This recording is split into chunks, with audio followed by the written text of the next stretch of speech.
Welcome to Zoomies episode 2. Another safety tips na naman tayo sa video na to.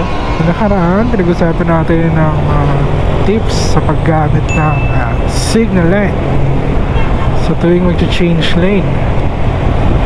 Ngayon naman, tips naman para sa kapwa nating motorista para maiwasan biglaang collision.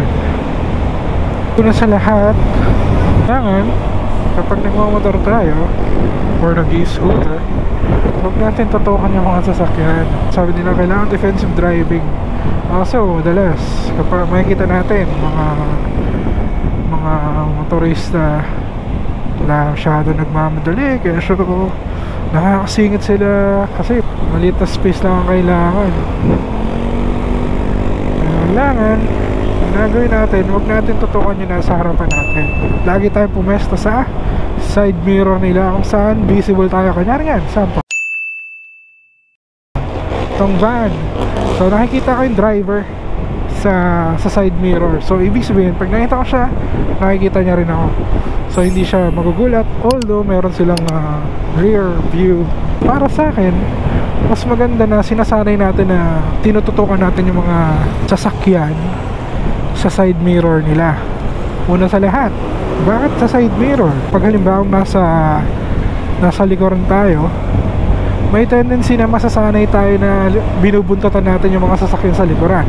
What if close van, wala silang rear view, or hindi nila tayo nakikita sa likuran at bigla silang promeno, hindi rin natin nakikita yung vision nila or yung kalsada sa harapan.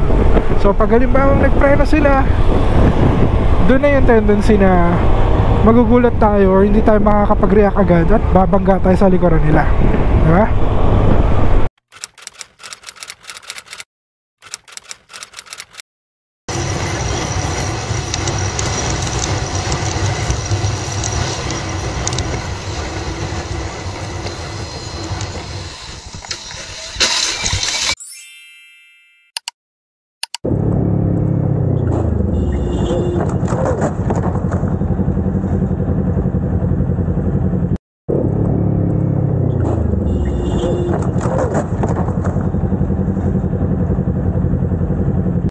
Kailangan sanayin natin ang sarili natin na tumutok sa side mirror, kasi kapag sa side mirror tayo tumututok ng sasakyan or kahit anong four-wheeled vehicle, kapag halimbawa nagpreno sila, hindi tayo babangga sa likuran ng sasakyan kasi nasa gilid tayo.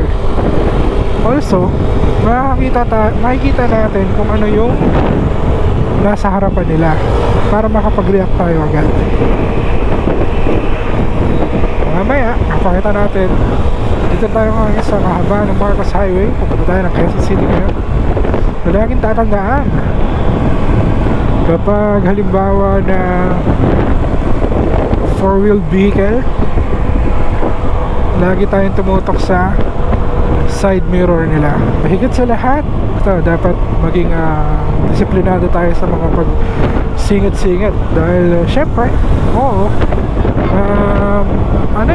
parang iba yung feeling, satisfaction yung makakasingit ka sa mga gaps ng mga sasakyan na akala natin hindi kasya, gano'n. Pero kapag halimbawa gagawin natin yung mga bagay na yan, dapat maging alisto tayo at maging consider din natin yung mga reaction nila. Ako kasi usually pag ako parang binibigyan ko ng 1 to 2 seconds, tinitingnan ko muna kung magre-react yung sasakyan. Papakaramdaman ko, lalo na kung nakikita niya ako sa side mirror, bago ako sumingit. So yan, yung close van, diba? Hindi natin nakikita, pero pag nasa gilid tayo nila, makikita natin yung nasa harapan nila. Huwag natin tutukan. Ayan, lalo sa bus, di natin nakikita. Pero kapag nandito tayo, kita tayo ng driver dyan. Ayan, kita tayo dyan. Ayan, salamin. Kailangan lagi lang tayo na sa gilid. nasa side mirror. Tututukan natin sila sa side mirror. At bukod doon sa mga paghalimbawa naman sa ano, no, alam ko napaka basic na nito, idagdag na rin natin. Kapag halimbawa nagda-drive tayo, huwag tayong tumambay sa right lane dito sa may malapit sa gutter. As much as possible, sa gitna lang tayo. Kasi may mga tendency na pag may kasabay tayong jeep, alam mo na, bigla silang hihinto, bigla silang magsasakay, bigla silang magbababa. Kaso ang problema, hindi naman lahat ng jeepney natin ay may gumagamit ng signal light at meron silang tail light. So parang yan, so, may tendency na bigla siyang hihinto. So as much as possible, nasa gitna lang tayo. Kasi kapag bigla silang huminto at nagbaba or nagsakay, tapos hindi natin ina-anticipate, that's the time na magkakaroon tayo ng collision sa kalsada.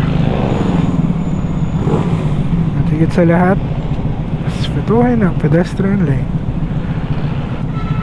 Kaya dapat lagi tayo lagi nating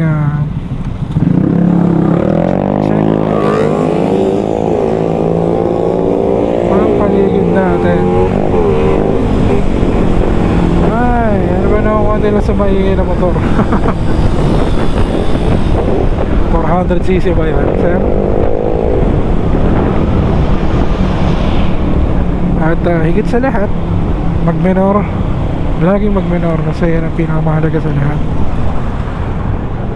Hindi naman kailangan laging papabilisan.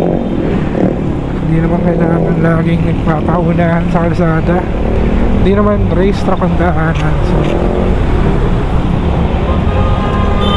as much as possible, distansya. Ayan, nasa side mirror tayo ng sasakyan, ng jeep. Nasa side mirror tayo, nakikita tayo nila tayo. Mararamdaman naman natin kapag pinapauna tayo nila.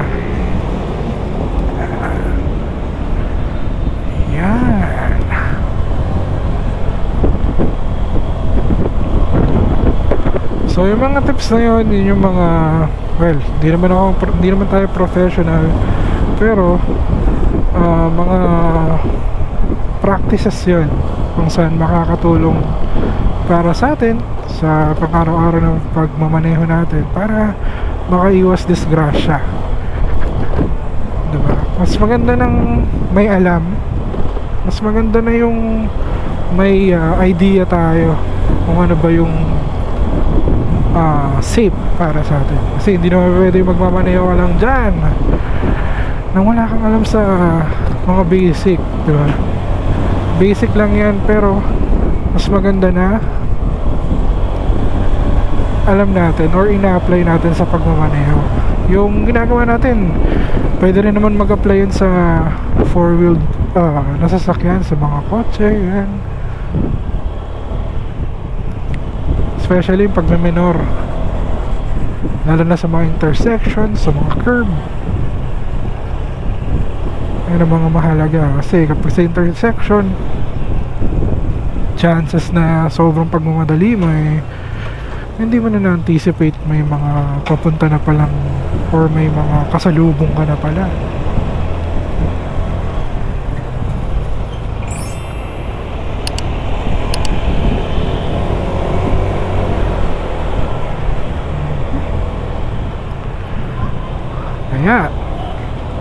Kaya dapat laging maging alisto, laging tatandaan, huwag masyadong tumutok sa mga four-wheeled vehicle para iwas disgrasya, at tutukan sa side mirror lang. Yan, yung mga ganyan. Yan, bus, nakikita tayo yan sa side mirror, nakikita niya tayo. Pero kapag halimbawa nasa likod ka niya dito sa part na yan, hindi na tayo kita dyan. So hindi rin natin nakikita kung ano yung nakikita niya sa harapan. So pag biglang pumreno sila, boom, tapos sobrang totok pa natin, boom ulit. Huwag natin pilitin ang hindi kaya. Kailangan relax lang. Kaso magliliko ata siya.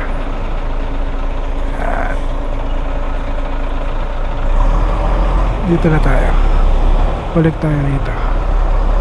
Nice. So hindi naman tayo nagmamadali. So bago pumasok sa lane, tingin mo na kung clear. Yan.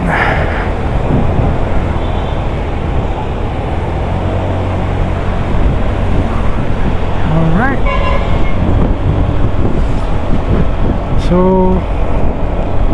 same din yun mag-a-apply dito sa kahit sa kalsada. Kailangan tumutok tayo sa side mirror para iwas discrasya. Makita tayo ng mga nasa harapan natin. Hindi pa pwede yung porket motor tayo, makakasingit tayo anytime, okay lang. Syempre kailangan din naman natin i-consider kung yung perspective nila hindi laging tama, diba? Dapat maging ano rin tayo, ano bang term? Dapat isaalang-alang din natin yung ano nila, yung pagmamaneho nila. So yun lang sa ngayon, sa second video natin. Maraming salamat sa panonood. At kung feeling mo nakatulong to or may na-share akong information sa inyo ngayon, please don't hesitate to click subscribe, like this video, and follow us on YouTube, TikTok, Facebook, at Instagram. Hanggang sa susunod na video, sana may na-share ako sa inyo. Ingat, drive safe palagi, at see you soon. Bye bye.